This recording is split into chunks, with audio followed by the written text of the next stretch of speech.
नमस्कार. संस्कृत टीचर या चॅनलमध्ये तुम्हा सर्वांचं पुन्हा एकदा खूप खूप स्वागत. माझं नाव आहे सोनाली जाधव. संस्कृत टीचर हा चॅनल आपण खास करून संस्कृत शिकणाऱ्या विद्यार्थ्यांसाठी आणि त्यांच्या पॅरेंट्ससाठी बनवला आहे, जेणेकरून त्यांना संस्कृत भाषा शिकण्यासाठी सोपी होईल. आज आपण बघणार आहोत स्टँडर्ड आहे 8, सब्जेक्ट आहे संस्कृत, बोर्ड महाराष्ट्र बोर्ड आणि इयर आहे 2020-21.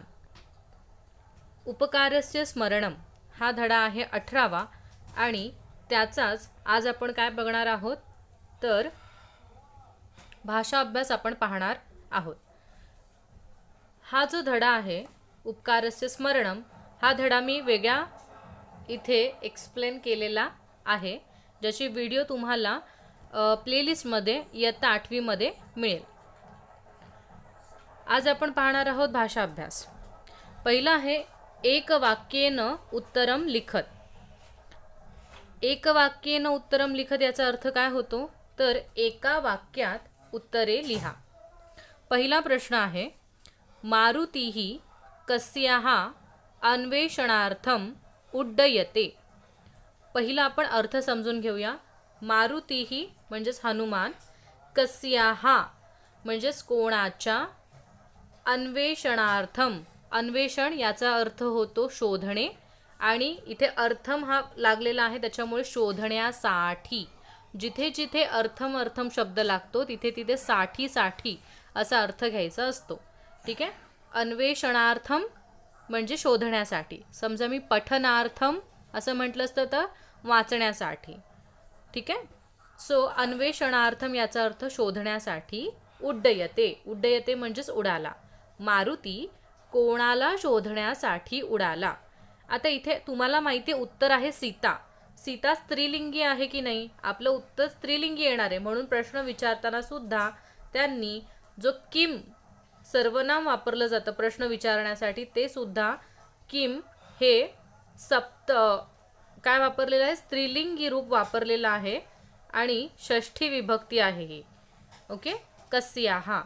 त्यामुळे जेव्हा तुम्ही प्रश्न बघता तेव्हा फक्त एक वाक्याचा उपयोग किंवा एका वाक्यात उत्तरे लिहा एवढं न बघता जे त्याच्यामध्ये ग्रामर आहे ते सुद्धा बघण्याचा प्रयत्न करा, जेणेकरून तुमची खूप प्रॅक्टिस होईल. आता याचं उत्तर काय आहे सीता. हे तुम्हाला मराठीमध्ये माहीत आहे, पण तुम्हाला इथे मराठीतून लिहायचं आहे का नाही, तुम्हाला हे संस्कृतमध्ये लिहायचं आहे. मग तुम्ही कसं लिहिणार तर सीतेच्या उत्तर. आता षष्ठी बघा, प्रश्न तुम्हाला षष्ठी विभक्तीत विचारलेला आहे. कस्याः ही किम सर्वनामाची स्त्रीलिंगी षष्ठी आहे, एकवचन, तर त्याचं उत्तर सुद्धा तुम्हाला षष्ठीमध्येच लिहिणं अपेक्षित असतं. मारुती सीतेच्या शोधासाठी उडाला. सीतेच्या झालेला आहे, तर जेव्हा आपण मराठीमध्ये पटकन आपल्याला कळतं की सीतेच्या, पण संस्कृतमध्ये च्यासाठी आपण काय वापरतो, षष्ठी विभक्ती वापरतो, चाचीचे षष्ठी. त्याच्यामुळे सीता शब्द हा मालाप्रमाणे चालणार. मग मालाची षष्ठी काय होते, माला याहा. मग सीतेची काय होणार, काय होणार सीतेची, सीता याहा. Very good. त्याच्यामुळे आपलं उत्तर काय येणार इथे, सीता याहा. ठीक आहे.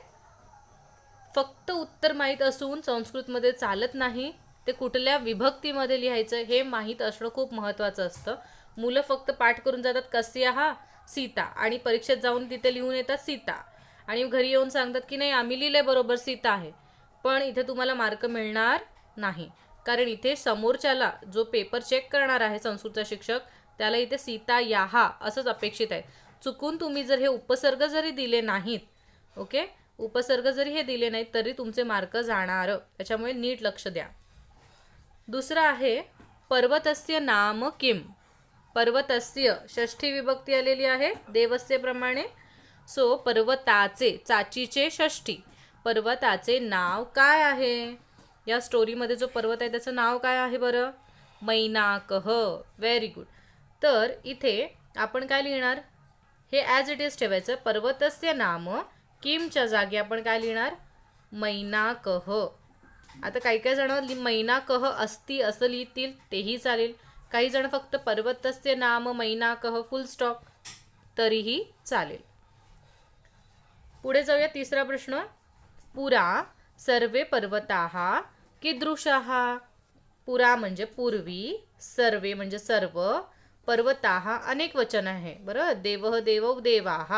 तसंच पर्वतः पर्वते पर्वताः, पर्वतौ पर्वताः. तर पूर्वी सर्व पर्वत कसे दिसत होते, कसे होते. कीदृशाः म्हणजे कशा प्रकारे, कशा प्रकारे होते. तर आपण वाचलं की पक्षाप्रमाणे होते. सपक्षा म्हणजे त्यांना काय होते, पंख होते की नाही. आपण गोष्टीमध्ये वाचलेलं आहे, ऐकलेलं आहे. तर हे आपण जसं आहे तसंच ठेवणार. पुरा सर्वे पर्वताः ॲज इट इज ठेवणार आणि कीदृशाच्या जागी आपण आपलं उत्तर लिहिणार की सपक्षाः. सपक्षाः. आणि पास्ट टेन्स आहे की नाही, मग अस्ति लिहून चालणार का, नाही. मग तुम्ही काय लिहिणार, आसित. पास्ट टेन्स वापरणार, भूतकाळ. आसित, सॉरी, पक्षा हा आहे की नाही, त्याच्यामुळे आसित नाही येणार, एक वचन नाही येणार, आसन, आसन येणार. Okay, extremely sorry. इथे बहुवचन आहे सपक्षाः, त्याच्यामुळे आसन हे सुद्धा बहुवचनीच येणार आहे. परत सांगते उत्तर काय येणार, पुरा सर्वे पर्वताः सपक्षाः आसन. पुढे जाऊया. चौथा प्रश्न. पर्वतैः के त्रस्ताः. पर्वतैः म्हणजेच पर्वतांमुळे, के म्हणजेच कोण, त्रस्ता म्हणजे त्रस्त झाले होते. त्रस्त होणे म्हणजेच कंटाळले होते, वैतागले होते. पर्वतांमुळे कोण वैतागले होते, सगळे ऋषी. कारण ते कुठेही पडायचे आणि ऋषी यज्ञ करायचे आणि त्यांच्यामध्ये यज्ञांमध्ये काय यायचा, प्रॉब्लेम यायचा मग बरोबर. सो सर्व ऋषी. आता सर्व ऋषी म्हणजे तुम्हाला कळतंय की उत्तर तुमचं बहुवचनीत असणार आहे. मग ऋषी शब्द हा जो आहे त्याचं बहुवचन काय येतं, ऋषयः.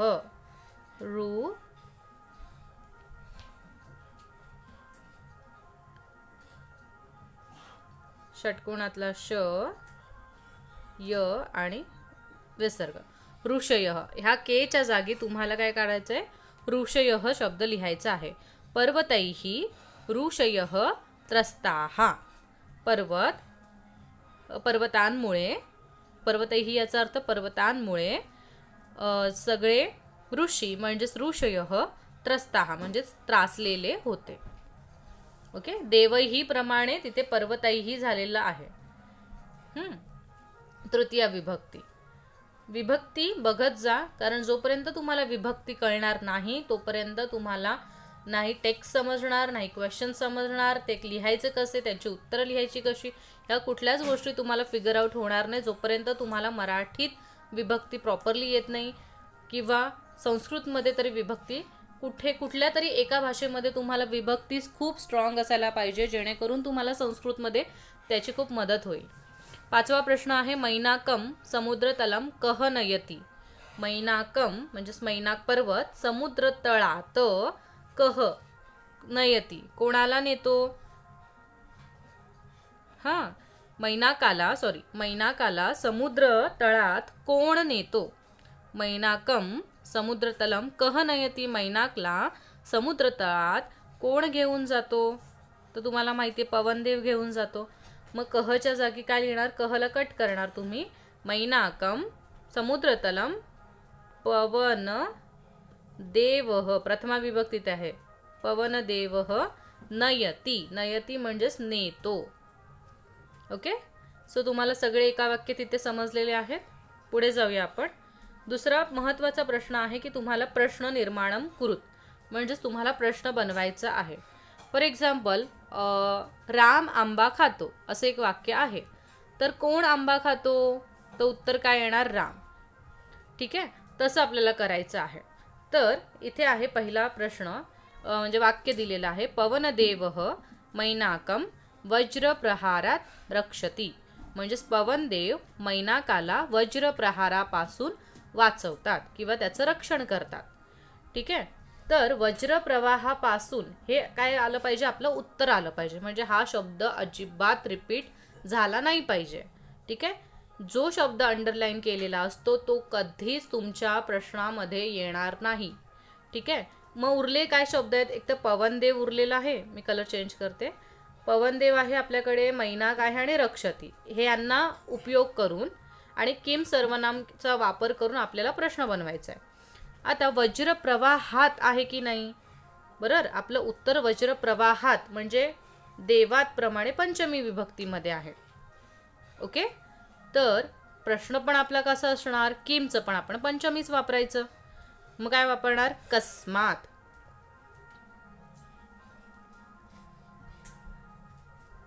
कस्मात वापरणार.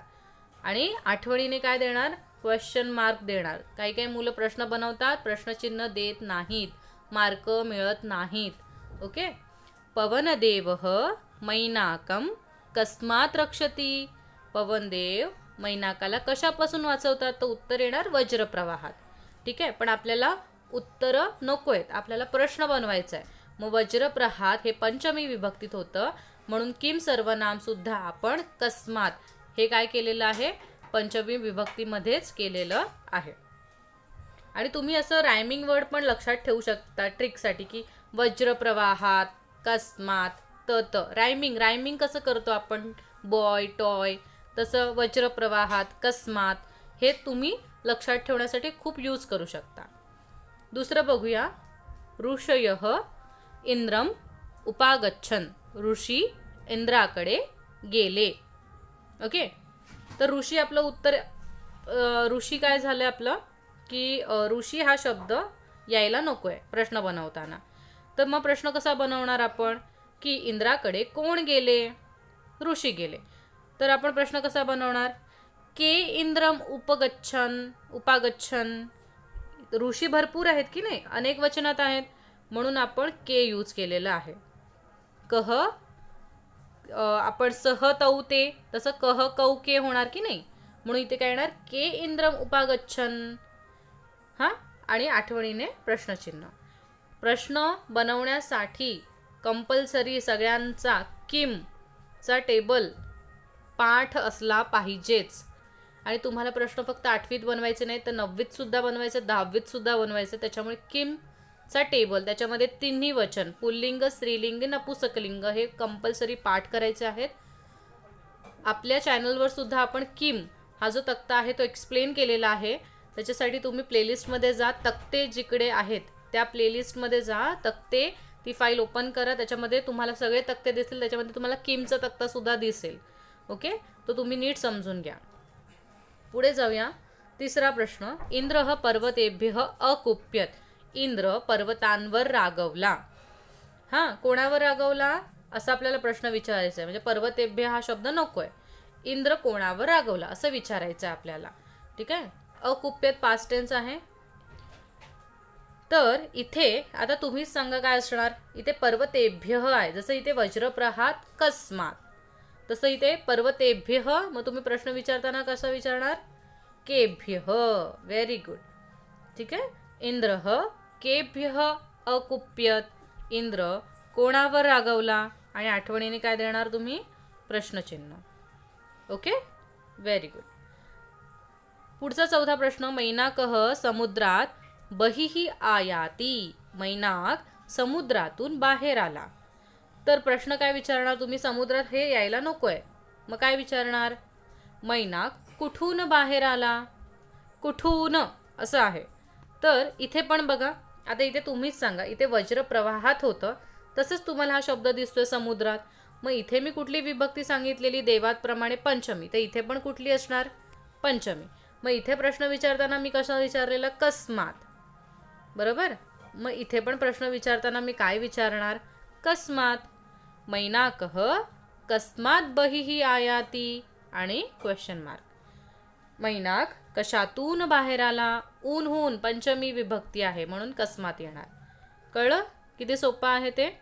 म्हणून सांगते की इथे प्रश्न बनवताना एकतर तुमचा किमचा टेबल पाठ पाहिजे, किम सर्वनाम, आणि सेकंड गोष्ट तुम्हाला विभक्त्या कळल्या पाहिजेत.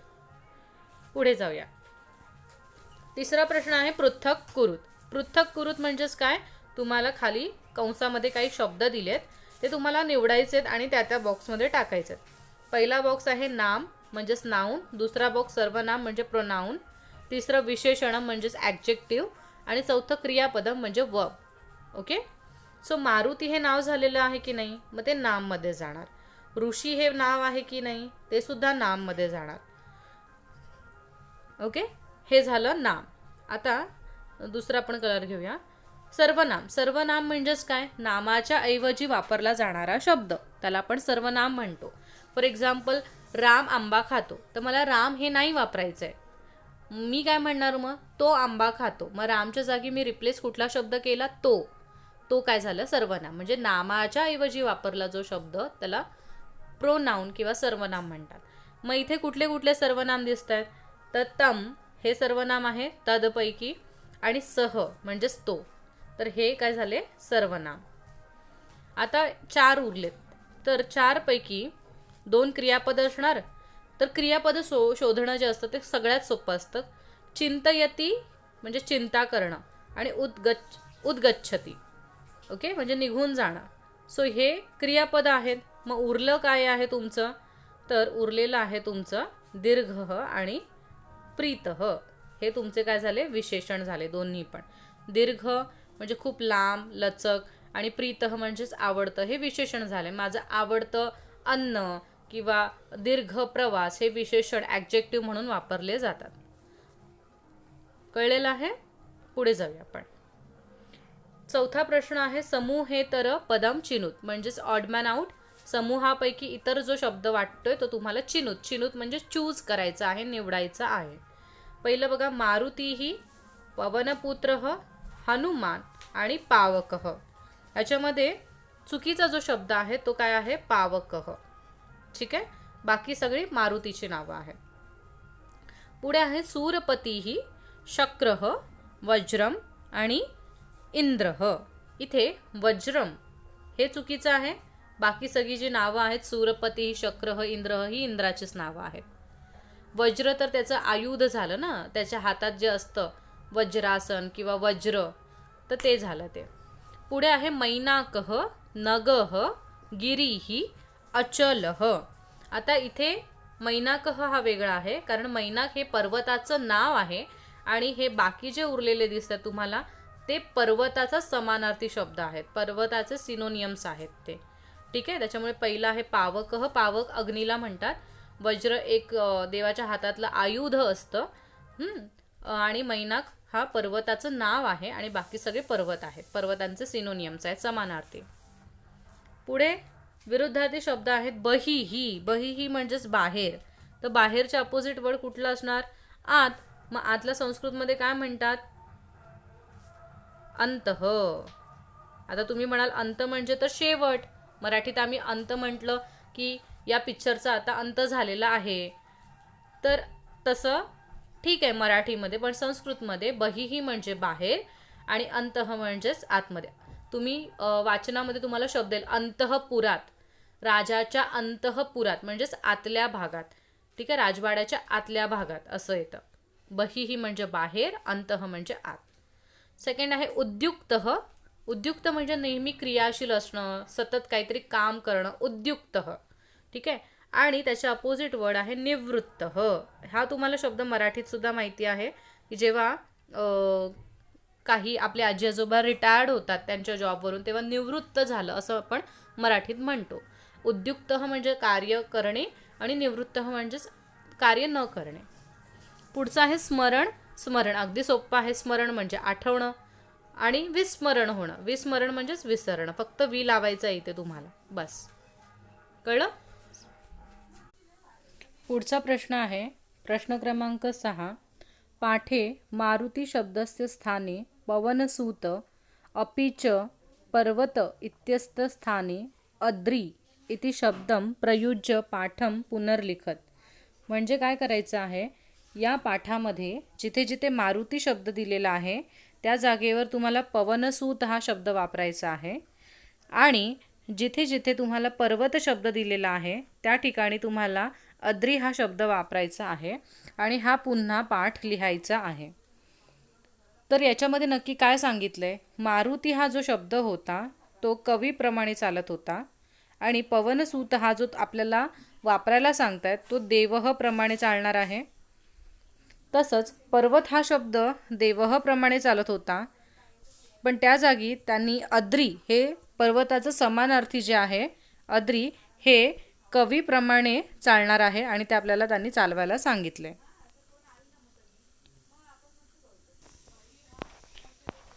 तर हा तुमचा जो पाठ आहे त्याचा स्क्रीनशॉट इथे काढलेला आहे मी, आणि कुठे कुठे काय काय चेंजेस करायचे ते आपण इथे डिस्कस करूया.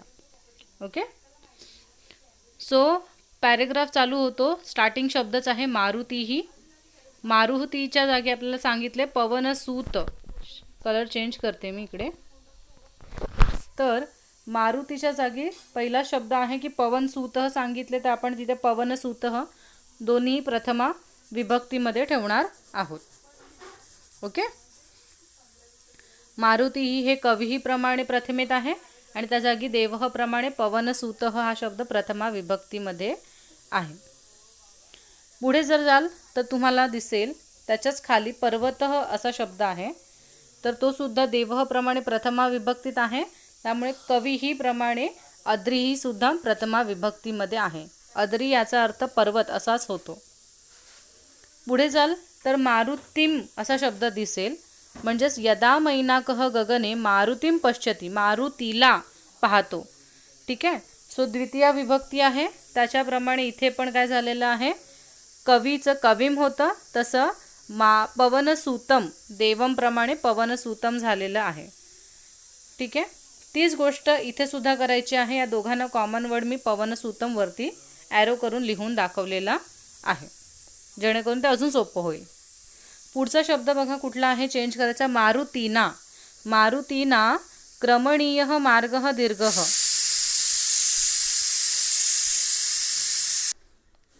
इथे तुम्हाला काय करायचं आहे, मारुतीना हा कवीना प्रमाणे आहे, तर तिथे आपल्याला पवनसूतेन देवेन प्रमाणे तृतीया करायचं आहे. पुढे जाल तर याचं आपलं इथपर्यंत पहिला पॅरेग्राफ आपला संपलेला आहे. दुसरा पॅरेग्राफ जर तुम्ही बघाल तर तिथे परत शब्द येतो की मारुतेहे म्हणजेच मारुतीच्या सहाय्यासाठी, षष्ठी विभक्ती तर देवची षष्ठी देवस्य म्हणून इथे पवनसूत वापरणार, तर पवनसूतस्य होणार. तीच गोष्ट इथे खाली पण आहे आणि इथे शेवटी सुद्धा आहे. ठीक आहे. पवनसूतस्य होणार आहे तिन्ही ठिकाणी.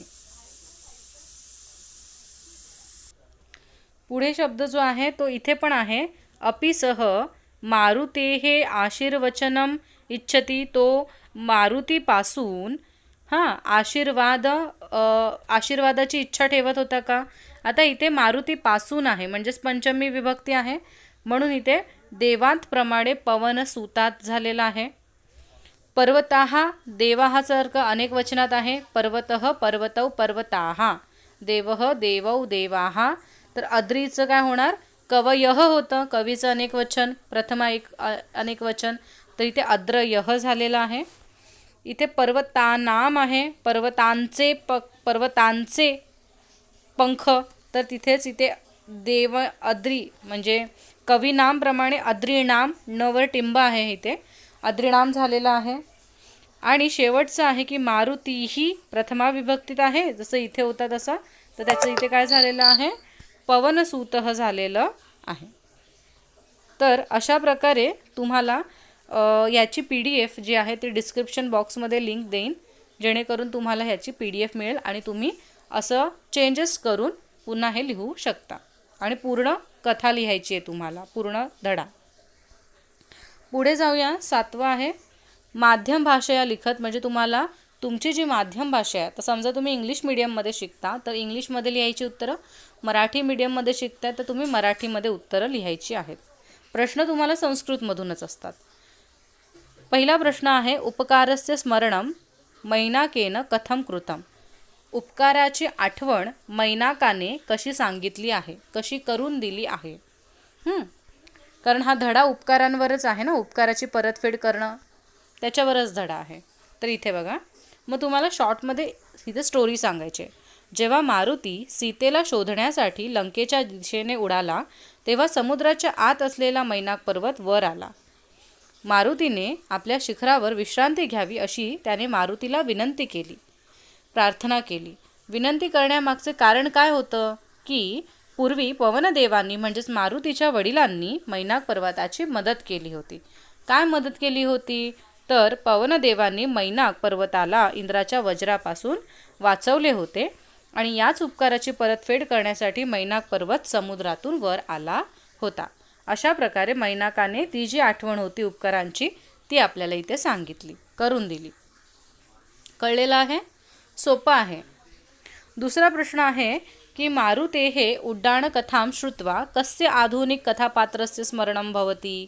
म्हणजेच मारुतीची ही जी उड्डाणकथा आहे, कन्याकुमारीपासून जी त्यांनी उडी मारली श्रीलंकेपर्यंत, तर या कथेवरून ही कथा ऐकून, श्रुत्वा म्हणजे ही कथा ऐकून, कस्य म्हणजे कोणत्या आधुनिक कथापात्राचं तुम्हाला आठवण झाली. म्हणजे आत्ताच्या रिअल लाईफमध्ये आधुनिक काळातील असं कुठली गोष्ट आठवली, कुठलं कथेचं एखादं कॅरेक्टर आठवलं जे ह्याच्या रिलेटेड आहे.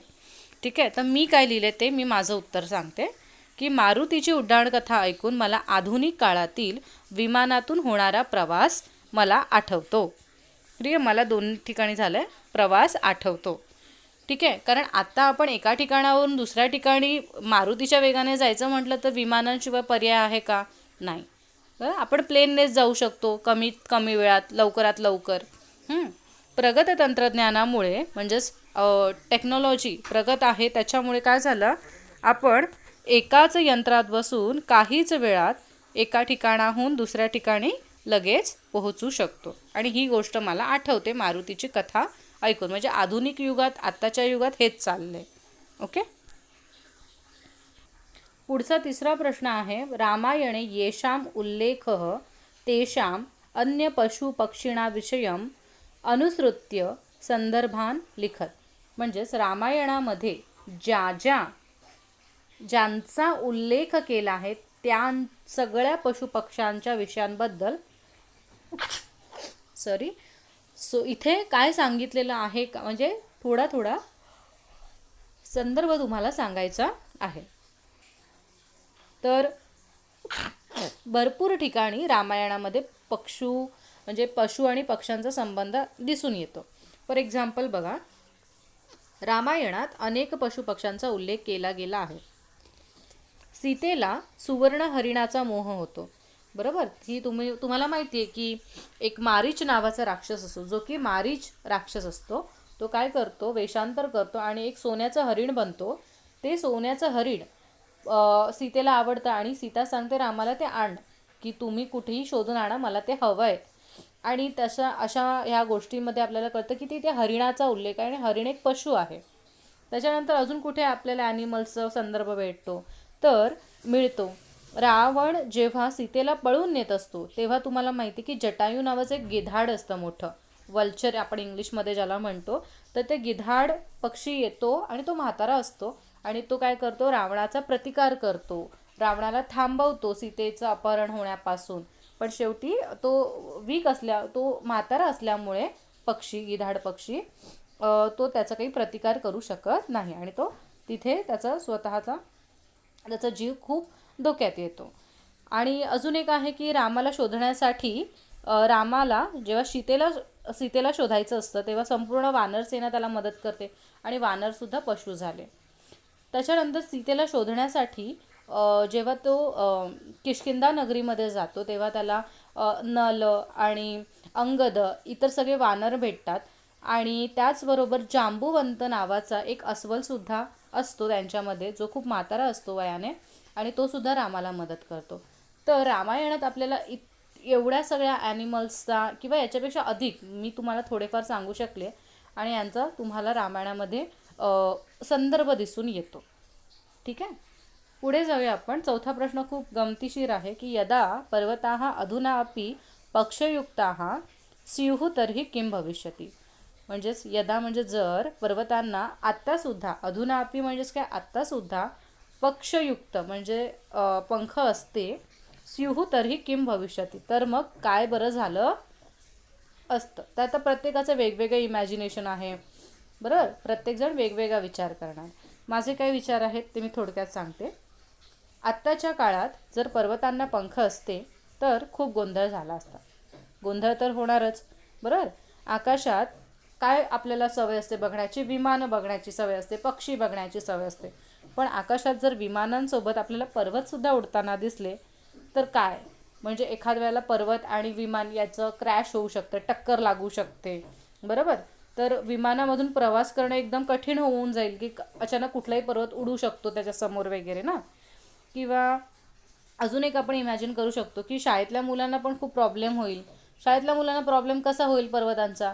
तर आपण शाळेमध्ये जिओग्राफी शिकतो, ज्याला आपण मराठीत भूगोल म्हणतो. भूगोलात आपल्याला शिकवलं जातं की उत्तरेला हिमालय पर्वत आहे, बरोबर, दक्षिणेला निलगिरी पर्वतरांगा आहेत.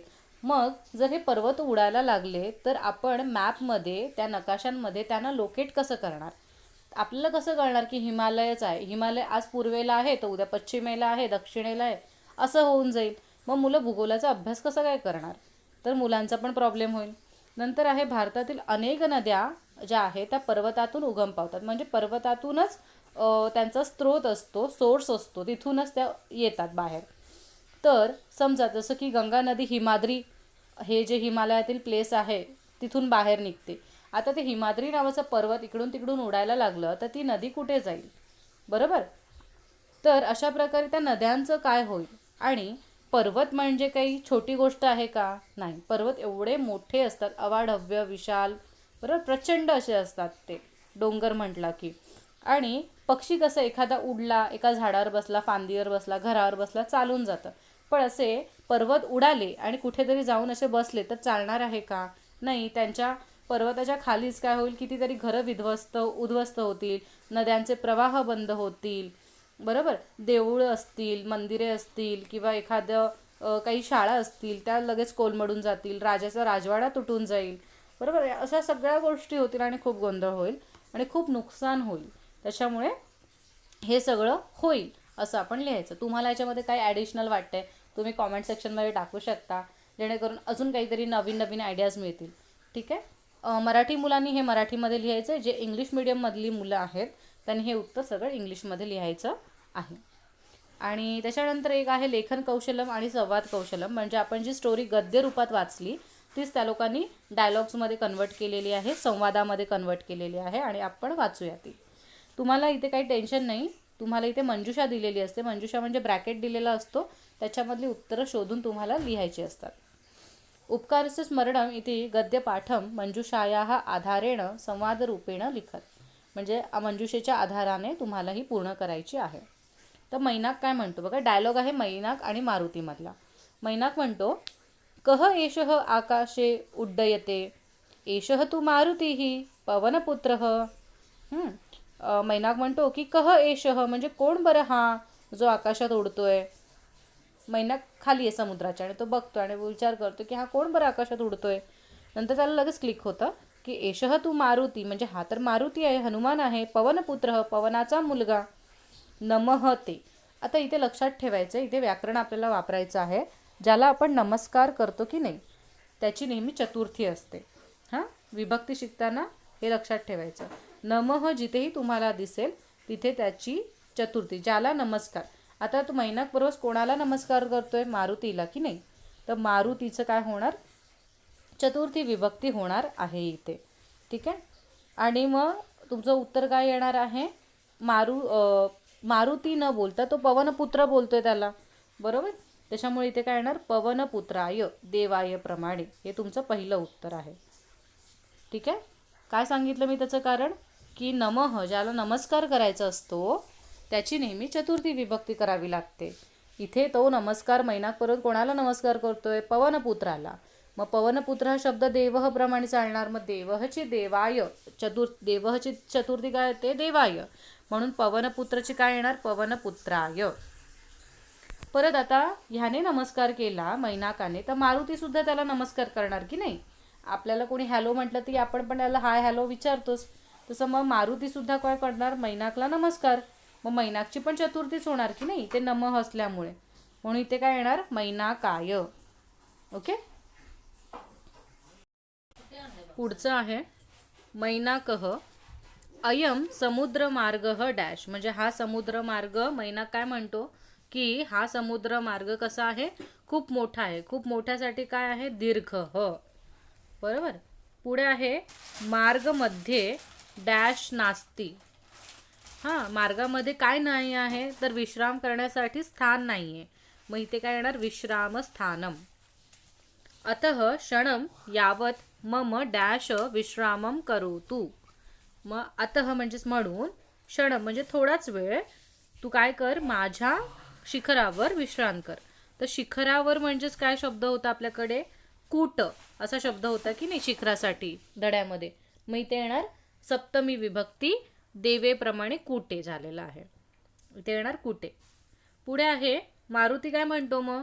आवयोः परिचय अपि नास्ति. म्हणजे आपला तर काही परिचय नाही आहे. तथापि त्वं किमर्थं मम डॅश करोषि. तरी सुद्धा तू माझी मदत का करतोयस? आता आपल्याला धडा माहिती त्याच्यामुळे आपल्याला पटापट मराठीत येणार. तर मदतसाठी शब्द काय? सहाय्यम. ठीक आहे. तथापि त्वं किमर्थं मम सहाय्यम करोषि. तर मग तू का बरं मला सहाय्य करतोयस? तर मैनाक म्हणतो तव पिता डॅश. म्हणजे तुझे पिता. तुझे पिता कोण आहेत?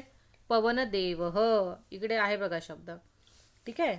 इथे पवनदेवः तस्य उपकार स्मरणं करोमि. त्यांनी केलेल्या उपकाराची आठवणच मला झालेली आहे आणि मी परतफेड करतोय. पुरा. पुरा म्हणजेच काय? पूर्वी. डॅश सपक्षाः आसन. कोणाला पक्ष होते? पक्ष म्हणजेच काय? पंख कोणाला होते? पर्वतांना. मग इथे काय येणार? पर्वताः. ठीक आहे. डॅश क्रोधेन पर्वतानां डॅश छेतुम आरभत. कोणी रागाने पर्वतांचे पंख कापले? इंद्राने. म्हणून इथे काय येणार? इंद्रः. हां, इंद्रः क्रोधेन पर्वतानां पक्षान. अनेक वचन बरोबर. देवांप्रमाणे पक्षान छेतुम आरभत. तदा डॅश मम सहाय्यम अकरोत. तेव्हा तुझ्या वडिलांनी मला मदत केली होती. मग त्यांनी. मग तिथे काय येणार? सह. हां, तदा सह मम सहाय्यम अकरोत. त्वं तस्य डॅश. तू त्यांचा कोण आहेस? मुलगा आहेस की नाही. म्हणजेच आपण संस्कृतमध्ये पुत्रः म्हणणार. अतः अहम तव सहाय्यम कर्तुम इच्छामि. आणि म्हणूनच मी मला तुझी सहाय्य म्हणजे तुला मदत करण्याची इच्छा झालेली आहे. कारण तुझ्या वडिलांनी मला एकेकाळी मदत केलेली. तर मारुती त्याच्यावर म्हणतो अस्तु. म्हणजे अस्तु म्हणजे ठीक आहे, ओके. अहम प्रसन्न. I am happy. म्हणजे मी खुश झालो हे ऐकून. किंतु स्थातुम न शक्नोमी. पण मी इथे काही थांबू शकत नाही. स्थातुम म्हणजे थांबणे आणि न शक्नोमी म्हणजे थांबू शकत नाही. राम कार्यार्थम अविलंबम गच्छामी. म्हणजे रामाचं जे कार्य आहे, रामाचं जे कार्य करण्यासाठी मी जे निघालोय त्याच्यामध्ये अविलंब, मला विलंब करायचा नाही आणि मी निघतो आणि निघाला. ठीक आहे. सो अशा प्रकारे हा आपला संवाद झालेला आहे आणि आय होप तुम्हाला सगळी उत्तरं इथे मिळाली असतील. आणि जर तुम्हाला व्हिडिओ आवडली असेल, युजफुल वाटत असेल तर प्लीज व्हिडिओला लाईक करा, चॅनलला सबस्क्राईब करा आणि जास्तीत जास्त संस्कृत विद्यार्थ्यांपर्यंत ही व्हिडिओ पोहोचवा, जेणेकरून त्यांनासुद्धा या गोष्टीचा खूप खूप फायदा होईल. Thank you so much. भेटूया नवीन व्हिडिओसोबत. तोपर्यंत धन्यवाद.